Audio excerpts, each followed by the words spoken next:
jang dirina ibda binafsik cek Kangjeng Nabi mimitian heula napakahan diri sorangan ulah waka mere baju ka batur aya nyancan boga calana mah atuh ulu tuh udah ai batur rapi ai pelernya na kadeuleu teu bagus teh mah ka situ atuh nu sorangan heula we rapihan ulah kena kadeuleu utad atod harak mah pihan nu batur ai ngomong ka batur mah si anu dibeleukeun samping si anu dibeleukeun samping ai nyana teu make kolor-kolor aja talian habek nu ka situ tuh gitu. Nah, ayo barang beres sangu segala daging ka batur ayo nyana nyampah kuna se kalaparan ayo pan blon eta kos gitu. Aya nomor kedua nafkah teh kewajiban ka dirina tajibu alal insan li ghairihi tapi jang batur. Jang batur teh ieu rek dicaritakeun teh saha batur teh pamajikan, anak, bapak, emak, mama, uwa, dan lain sebagainya. Tuh gitu. Iyalah rek diutar diatur ku urang. Nu paling penting nu nyandung kudu ngararaji bab napakah. Sing hades ya awas mun isukan minggu isuk teu ngaji, ku aing awas ya nu nyandung pokona. Kajian kuku disetrap wal menang balik kajian sebab iya loba nu kolot teu dina pakahan nyandung teh nu kolot teu dina pakahan careurik aya nu ngora masya Allah emasna datang ka ti koro nu kolot badi rorodan we mas teh dipindahkeun ka nu ngora eta di Cikupakos kitu teh Masya Allah orang Cilongok ke barang pindah ke Cikupa gitu eta Allah karim sabab napakah hayatilu hiji nikah kadua korobat katilu milik nikah korobah milik sebab nikah ke bakal aya napakah kadituna bakal aya korobah anak ma bapak mang ta eta ge engke kewajiban napakah milik eueuh di urang mah milik teh amat abid urang sebagai sayyidna wajib nganapakahan rokik nah amat abid eta tilu sababna jadi ai kakarak akad doang mah deui kakarak akad can wajib napakah ka pamajikan kakarak qabil tu nikahaha bil mahril mazkur tete encan wajib dinapakahan sanajan saminggu sabulan satahun encan wajib napakah ke wajib napakah mah di mana-mana pamajikanana geus ditamkin ku salakina tak sing hade boga pamajikan teh sebab ceuk Kangjeng Nabi ittaqullaha fin nisa'i jaga baik-baik wanita dengan cara takwa ka Allah sing rempan sing sieun ka Allah mengenai wanita fa innakum akhadtumuhunna bi amanatillah lantaran aranjeun kabeh baroga pamajikan nyarekal awewe bi amanatillah ieu merupakan amanat Allah sing hade urang boga pamajikan hiji awas amanat ti Gusti Allah dua beki berat teh bang baluh teh amanat sing hade komo tilu komo opat amanat ti Allah kade wastahlaltum furujahunna bi kalimatillah anjeun ngahalalkeun ka farji-farji para wanita bi kalimatillah dengan kalimah Allah diatur ku Gusti Allah make pernikahan fankihu ma tabalakum minan nisa'i masna wa thulatsa wa ruba' dengan cara ijab qabul rukunan 5 walahunna alaikum rizquhunna wa kiswatuhunna bil ma'ruf kamistian ka urang sebagai lalaki kewajiban ka urang kamangpaatanana pikeun para wanita rizquhunna rizkina wa kiswatuhunna jeung pakaianana bil ma'ruf dengan baik menurut aturan agama Allah Subhanahu wa ta'ala.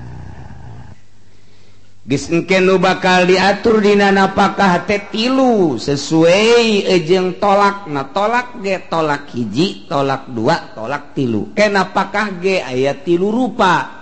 Nafkah teh jang urusan beteung dahareun jeung inumun, jang urusan pakaian kiswah ngaranna, jang nutupan awak jang sarena supaya ulah kapanasan kahujanan imah na 3 kadaharan toam ngaranna kiswah pakaian ngaranna maskan imah 3 tuh kitu cara napakah bakal diatur ku syarat tentang nafkah teh. Begitu hari encan ditamkin mah Zaid di kakaknya Sarwiti geus beres ijab kabul ki Zaid nah haju ka Jakarta sataun ta eta kakarak akad man can wajib nafkah lantaran can dialep suka. Lamun geus nyanggakeun sadaya-daya si pamajikan teh Kang mangga abdi bade dikenyotan ge elos. Misalna nyanggakeun ti luhur sausap rambut ti handap sausap dampal mangga ieu mendek dikukumahakeun ge kumaha kakak bae ta eta haju salakina ngalep suka karak wajib tana nafkah. Kakarak ditoelan dong make curug irungna ditoel. Susuna ditoel aju doton aya dotonan kebeneran ditoel eta wancan ka situ can wajib nafkah. Kangjeng Nabi diinstruksikeun ku Gusti Allah nikahkannya Siti Aisyah. Siti Aisyah ditikah ku Kangjeng Nabi umurna teh kakarak 6 tahun tapi dibina ku Kangjeng Nabi umur 8 tahun jadi genep ka 8 3 tahun 7 8 9 tahun tasalila ditikah umur genep tahun ku Kangjeng Nabi disareanana umur 8 tahun tak eta Kangjeng Nabi teu mere nafkah ka Siti Aisyah eta dalilna kakarak akad doang mah Kangjeng Nabi ge teu mere nafkah ka Siti Aisyah teh bae Masya Allah gitu nya dak baheula maloba teh kawin gantung Kanjeng Nabi diinstruksikan ku Gusti Allah titah ngawin Siti Aisyah. Siti Aisyah na teh umurna karakterna masih keneh ngangais boneka. Masih keneh ngangais anak-anakan Siti Aisyah teh. Masih anjang-anjangan keneh iimahan. Malah Siti Aisyah na ge mantes umur yang panas, rambutna teh rontok semur rada botak.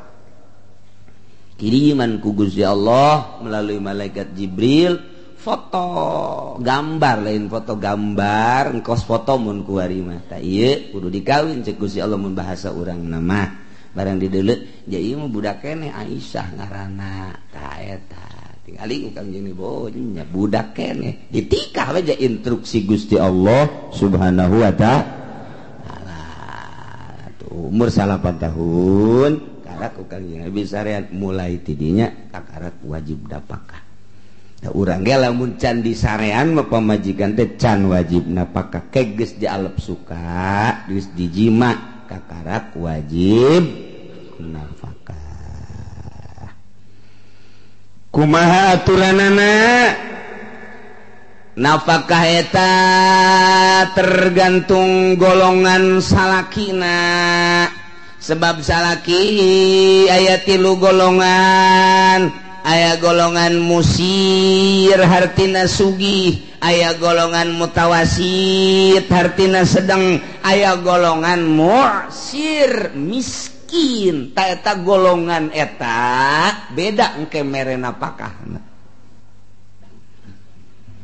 kumaha nu sugih wa ala musirin li zaujatihi kulayaumin muda amin wajib kasalaki anu sugih li zaujatihi pikeun pamajikanana kulayaumin unggal poe muda amin 2 mud kadaharan ke ditungtung dicaritakeun mudna kadaharana kut balad yakni nu jadi kekuatan di eta negara.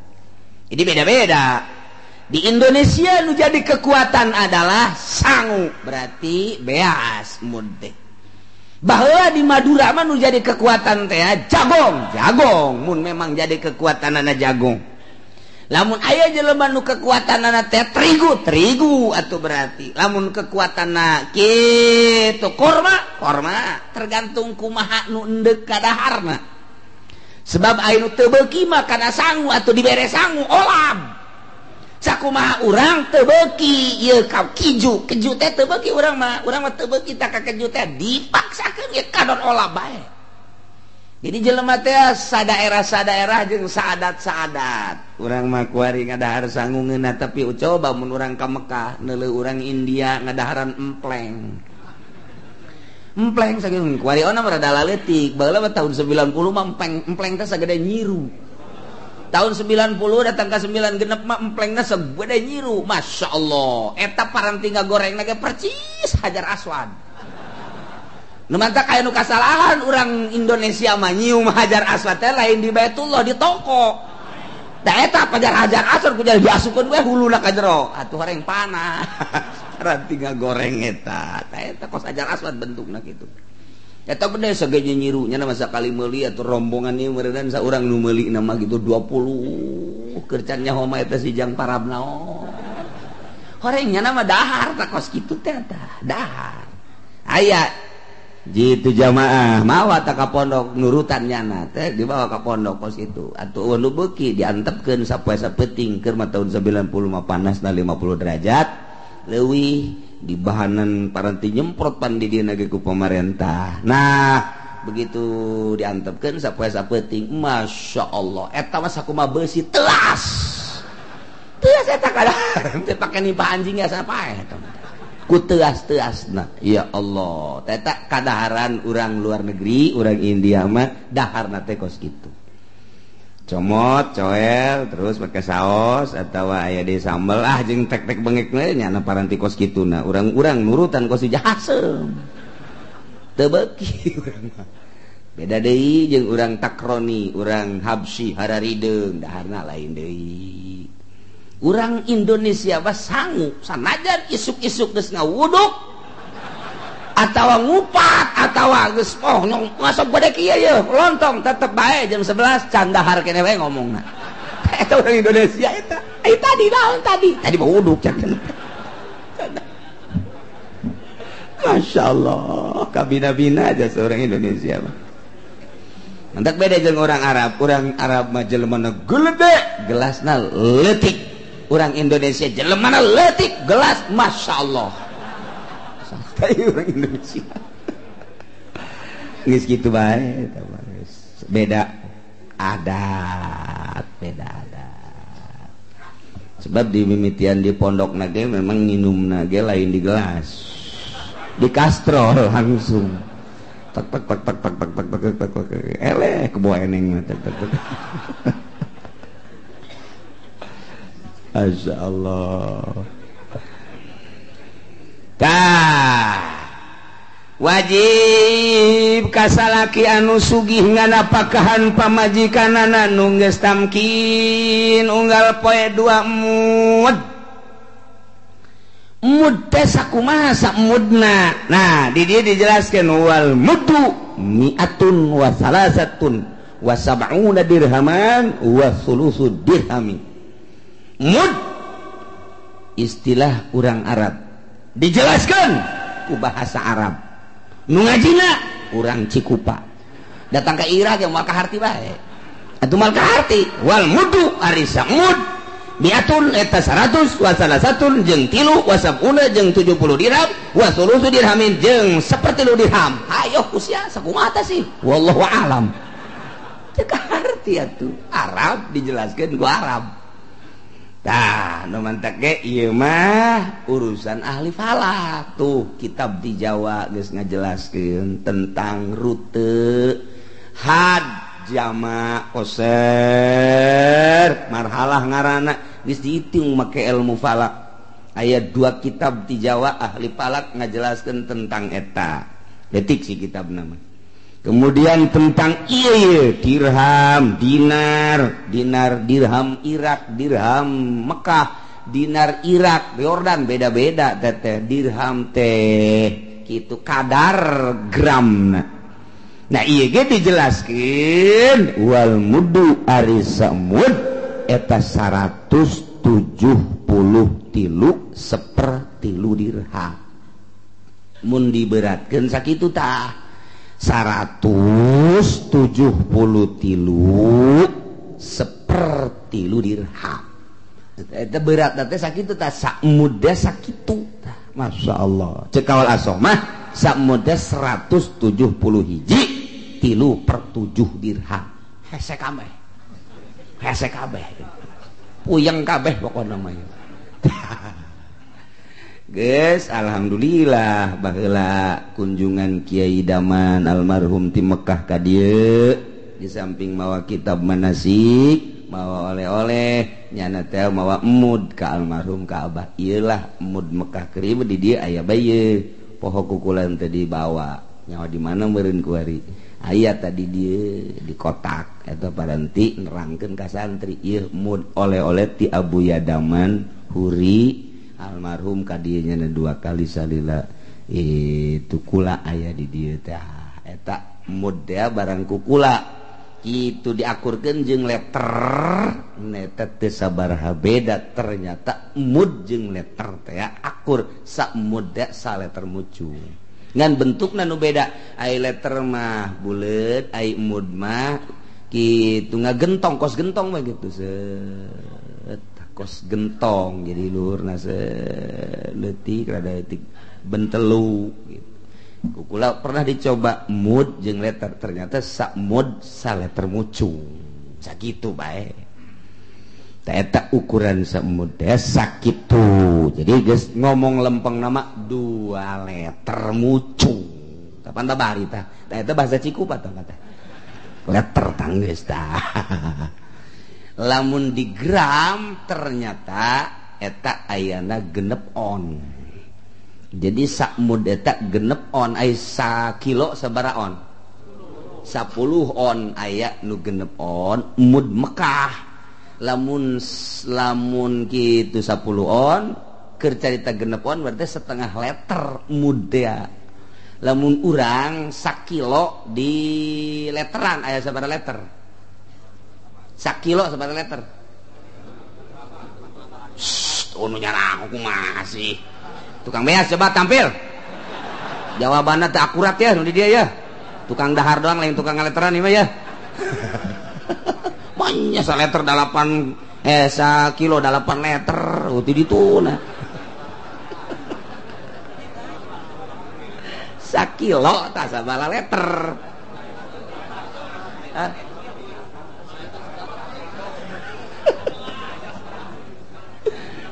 lamun make letter nu normal nu tero korupsi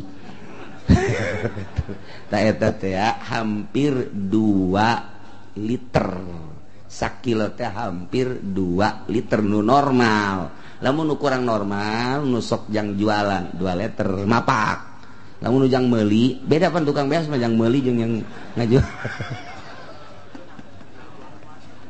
takos gitu tah ieu mud keur carita praktis nah letter mucung bae geus lah aya anu ngitung 5 ons sak mud teh 5 ons tah eta mah Madinah mah mudna 5 ons Mekah genep ons Irak genep ons sedangkan nu jadi patokan Baghdad adalah genep ons iyalah surah-surah guru mun make ons mun make mud aya mudna baheula mah di dieu ieu tah bawa Abuya Daman ngan kuari atun teh di dieu di dapur meureun pemana meureun tah nu jelas mah aya bae mun di teangan mah ngan mun diakurkeun eta saleter mucung tah kewajiban kasalaki anu sugih nganapakahan pamajikana unggal poe teh 2 mud. Jadi sapoena nu sugih merena 2 liter. 2 liter mucung tak eta teh geus wajib teh merena. Eta lamun awewe normal, lamun kabeneran nya mah gendut. Kawina kabeneran jeung nu gendut jasa awewena barang dikintal ku urang aya 2 kintal setengah awakna ge. Daharna ternyata nyana teh isuk dahar isuk 5 kilo, sore 5 kilo jadi 10 kilo. Wah eta mah alabatan genderuwo tah mah jelema. Tetep ta wajib tak kasakitu tan nutupan kabutuh. Ieu kan nu normal eta normal 2 mud eta normal. Aya leuwih berarti lantaran jelema sugih sok gede daharna. Lamun jelemana ieu naon gitu gendut jasa ta eta daharna leuwih ti sakitu sakumaha cukupna bae. Mantak boga pamajikanna mending ngeuletik. Nah ngeuletik rada irit setik. Rada irit tepati boros teuing. Ai prak nyolong bade leutik ongko gembul ongko. Ala musirin li zaujatihi kulla yaumin mudatamin tengetkeun heula mimiti ngaji urang dina bab nafaqah wajib kasalakina pikeun nganapakahan pamajikana unggal poe 2 mud lamun salakina sugih. Mutawasitin mudun wanis pun lamun kelas salakina kelas pertengahan sugih henteu susah henteu sedeng na ieu sak mud satengah mereka pamajikan sapuasa peuting. Lamun susah miskin muksir ngaranna eta adalah sak mud. Tak cek di dia jelaskan wal mudun tadi mi'atun wa salasatun wa sab'una dirhaman wa sulusu dirhamin cek sakawal ma mi'atun wa hadun wa sab'una wa salasatu asba'i dirhamin wa miskinuz zakat mu'sir miskin dina zakat eta adalah mu'sir ngaranna jelema nu kaasupkeun miskin nu meunang narima zakat eta golonganna golongan mu'sir berarti nganapakahanana kapamajikanana engke adalah sakmud bae. Wa man fawqahu in kana law kulli pamudain raja'a miskinan pamutawassitun. Jelema anu fawqahu saluhureun jelema anu musir ngan can datang kana musir kasugih can datang kamiskin eta geus liwat miskin liwat sugih encan sedangkan ngaranna tah ta eta teh law kullipa mudain mun nyana dititah 2 mud ukuranana bakal balik jadi miskin izaid pangkatna teh ieu mutawasit leuwih ti miskin kasugih can datang cek tadi wajib galuarkeun apakah ka pamajikan teh samud satengah ta eta teh ukuran cek pikih dikira-kirakeun in kana law kulli pamudain raja'a miskina mun nyana dipaksakeun titah mere 2 mud bakalna buras jadi miskin. Eta nu kos kitu ngaranna mutawasit geus ulah mere 2 mud janama sak mud satengah bae sebab mun dipaksakeun unggal poe mere 2 mud engke kebal-kebal jadi miskin geus bae sak mud satengah bae merena wa illa famusirun lamun nyana maksakeun mere 2 mud ternyata teu bakal miskin eta adalah sugih nu kitu ngaranna. Jadi peneropongan sugih cak fikih mah andai kata jelema mere 2 mud teu bakal jadi miskin sugih teh kos kitu teh. Lamun nu mutawasit mere dipaksakeun 2 mud bakal jadi miskin eta ulah maksakeun tetep bae kelas mutawasit bae. Lamun dipaksakeun mere 2 mud bakal jadi miskin mutawasit bae mun terus mere 2 mud tetep teu bakal jadi miskin eta sugih nu kos kitu ngaranna. wal wajibu golibu kutil baladilan wajib lan wal wajibu ari wajib nama eta golibu kutil balad galib kadaharan nu jadi kekuatan di eta negara di urang mah atuh sangu eta nu wajib dibikin ku urang ka pamajikan kudu ini talapa wajib alaikun bihi lamun pacek cok perbedaan dina masalah nu jadi kekuatan anak wajib anu layak kasalakina Zaid kawin ka Nyi Sarwiti ternyata ieu Nyi Sarwiti teh beda kadaharanana henteu akur bae dibere beas teh ta eta teh lantaran perbedaan antara kadaharan salaki jeung pamajikan nah ieu tetep bae wajib nu layak ka salakina bae tetep bae di negara urang malah geus beas mah beas bae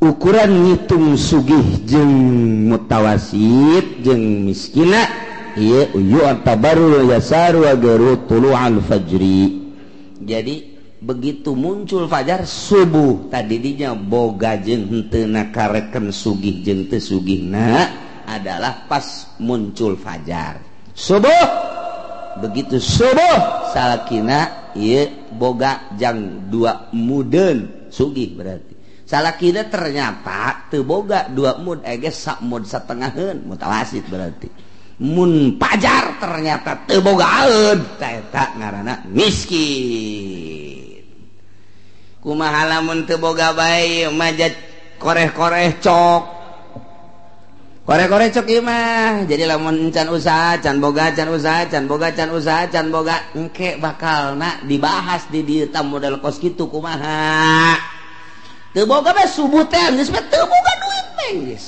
teu boga boro-boro jang kopi boro-boro jang ngawuduk jang nyarap jang dahar ge engke nu biasa jam 10 jam 11 can boga lamun can usaha teta bagi pamajikan na kumaha tamun teu boga bae datang ka jam 11 jam 12 can boga keneh bae can boga jang dahar teh kana pakahan pamajikan nah ieu bakal dibahas ke antara boga jeung teu boga kemudian ka ditu boga na teh aya leuwihna aya anu pas-pasan aya anu teu boga bae terus kadang boga kadang teu kadang boga kadang henteu nah ieu bakal dibahas ka dituna kumaha-kumahana supaya urang sebagai salaki nutupan kewajiban selantaran ieu bakal dituntut engke di hareupeun Allah ieu nu bahayana mah lantaran urang kawin ngaji wajib napakoh kemudian orang tengah napakahan kasungut luhur sungut handap mah terus bae napakahan kunya sungut luhur henteu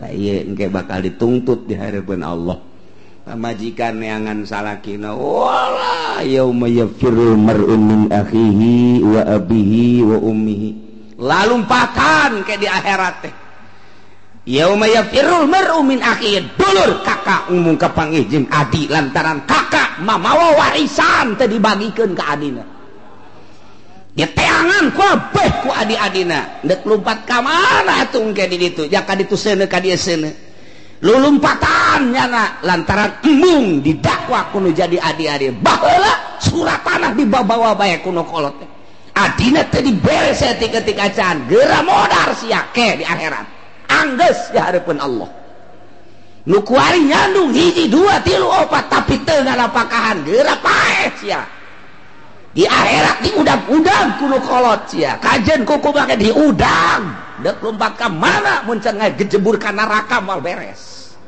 kuari huahehe di pengkolan jeung tukang ojek engke sia masya Allah yauma yafirul mar'u min akhihi wa ummihi wa abihi aya jelema embung ka pagi jeung babaturan lantaran boga hutang can dibayar kuari mah ngeunah bae sumpat-sumput sakali can bayar di akhirat dianggeuskeun tetep bae dituntut bae lompat ka dieu cak malaikat mau kemana enggak ada tempat lari lompat ka belah ditu cak malaikat arep endi sira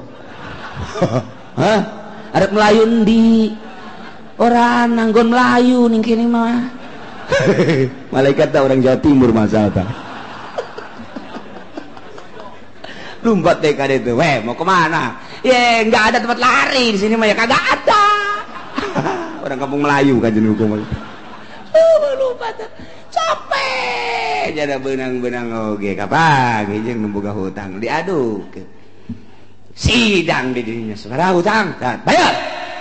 Duit pan di akhirat mah mana aya duit. Duit, barang geus egel geus spotek geus geus bank BRI segala Citibank geus areueuh. Nah, lantaran nya nuntut duit warima amal bagus sia ka dieu. Amal bagus tomplakeun kana boga hutang. Ternyata amal bagusannya nama jorep hutang itu kabayar. Teu boga amal bagus, amal goreng anu kahutangan teubeulkeun kanyana. Masya Allah. Tinggal nu ieu bae ngeunaheun nu tadina boga hutang. Di hutang duit teh dibayar, ngeunaheun ke di akhirat ngeunaheun. Mana ngeunaheun nama kabagusan si itu dikaurangkeun atawa mun eueuh kabagusanna kagorengannya dikaditukeun. Tah nu mantakeun mun boga hutang ulah ditagih. Geus di akhirat bae, lain lalagaan teh kos kitu. Ya, saing mah geus. Tetep sakali nu aing bae di dunia sia moal mayar, di akhirat geus pokona mah. Ngan ulah nyengkelit hatena. Ge di akhirat deh. Ulah yang ngomong di akhirat ongkoh, ka tukang teluh ongkoh. Ulah gitu. Ya tenang geus kumaha Allah aing ge di akhirat lah, aja bakal parareh yeuh. Eta sieun jasa ta urang di akhirat. Di saat-saat kerit luar biasa boro-boro jang batur jang urang ge pikumahaeun kuari urang teh diudag-udag jelema. Masya Allah. Rugi ka bina-bina tan mantak maning diselesaikeun di dunia keneh. Boga hutang baheula 100 juta, duh aya aset ngan sakieukeun panggil jelema. Kade aing dinten teh ge boga hutang ka sia 100 juta urut usaha baheula daripada aing di akhirat diudag-udag ku sia. Aing sia ieu terus terang bae ndek ngahampura atau ngabebaskeun atau kudu diganti. Ganti tah aset aing teh sawah eta tah kurang ternyata tah kumaha sakurangna tah sia tah sakurangna tah aing mah geus sakikieun aing mah beak tah geus beak derat aing mah dipencet ge lain keluar duit ngising aing ieu. Geus atuh jare sakurangna mah geus aing dibebaskeun plong hate. Atawa sadar kuku mah aing mah tetep bae sasesana ja 50 juta keneh. Aing tetep kudu dibayar bae urang eueuh jang mayarna nyangakeun ka Gusti abdi teh pandeg mayar mun aya mah lantaran eueuh Gusti merena sakieu abdi mah kumaha Gusti bae tah aman ke di akhiratna tah aman urang boga hutang teu boga jang mayar memang bener-bener teu boga Allah nu bakal mayarna Allah ge nu bakal mayarna geus cek Allah teh emang sia mah bogana sakitu ja aing mah uninga ieu aing mah maha uninga geus salamet sia mah nu penting sia niat deuk mayar tah sakitu bae. Tah eta urang mah kangeunahan teu ditagih-tagih teh kangeunahan jasa. Lah teu nagih ieu sapodo lah. Eta panyakit dibawa panyakit. Sing hade. Tuh kitu ieu bakal diutar diatur sing hade kakarak nyaritakeun kewajiban nganapakahan bagi salakina nu sugih 2 liter mucung per hari ka pamajikanana. Kemudian anu sedengan 1 liter setengah anu miskin 1 liter nu wajib dibikeuna adalah kadaharan nu jadi kekuatan di eta negara mun di urang mah ieu adalah beas ngitung sugih susahna ieu adalah mimiti hudang hees pajar subuh wa alaihi tamlikuha wallahu a'lam.